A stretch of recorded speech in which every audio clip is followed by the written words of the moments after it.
2021 সালের মধ্যে 24,000 মেগাওয়াট বিদ্যুৎ উৎপাদনের পরিকল্পনা নিয়েছে সরকার।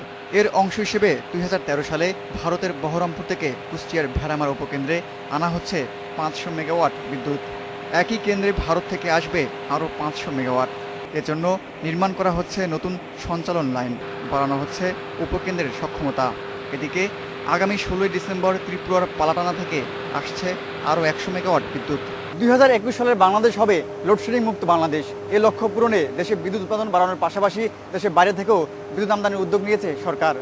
শুধু ভারতের বহরমপুর থেকেই নয়, পার্শ্ববর্তী ভুটান এবং নেপাল থেকে কম দামে জলবিদ্যুৎ আমদানির উদ্যোগ আছে সরকারের।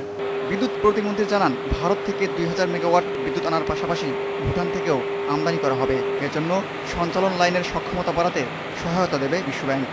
এলএনডিসিতে আধুনিকরণ করার জন্য ওয়ার্ল্ড ব্যাংকের থেকে আমরা একটা প্রস্তাব পেয়েছি। সেই প্রস্তাবটি যাচাই বাছাই করছি, আশা করছি যে আমরা সেদিকে এগোচ্ছি। তো আমি মনে করি আগামী 1-2 বছরের মধ্যে একটা ভালো গ্রিড স্ট্যাবিলিটির জায়গায় আমরা পৌঁছাতে পারি। শুক্রবার কুষ্টিয়ার ভেড়ামারা বিদ্যুৎ উপকেন্দ্র পরিদর্শনে আসেন ভুটানের বিদ্যুৎ মন্ত্রী। জানালেন, বাংলাদেশে বিদ্যুৎ রপ্তানির আগ্রহের কথা। ভুটান খুব কম দামে বিদ্যুৎ উৎপাদন করে।